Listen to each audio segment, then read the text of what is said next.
živ što je vatan be gulzarat chaman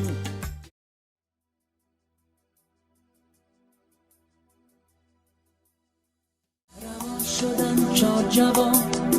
هر چار گرفتن کمان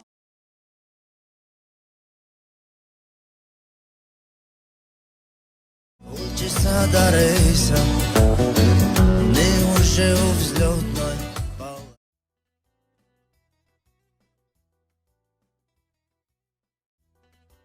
تو کوینه چشمایت تو گازم جیب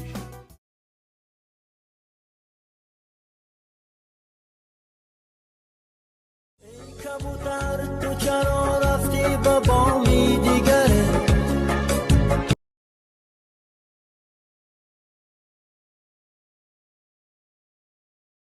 لب گل و قامت گل و اندام گل جمله گل آغاز گل انجام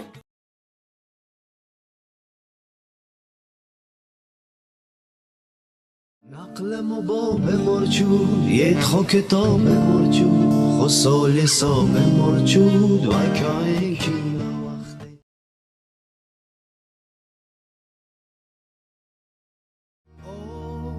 سرن کنم خوجم به تک یک بار به نام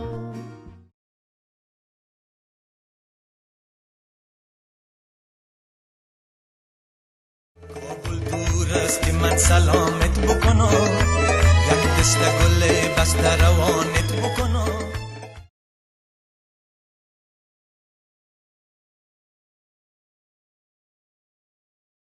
بگنم مولی توزم دستماز دانویا ور مای خنا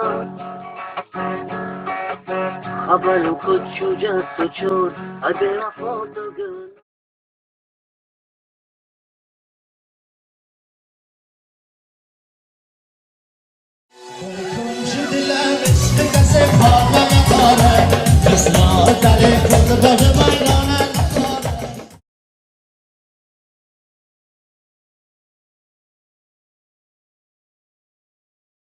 از بوسای آتشین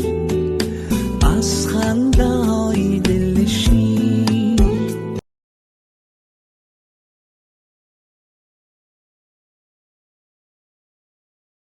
با نگاه مستی جمالت شدن به مایوس آخر از اون شیفته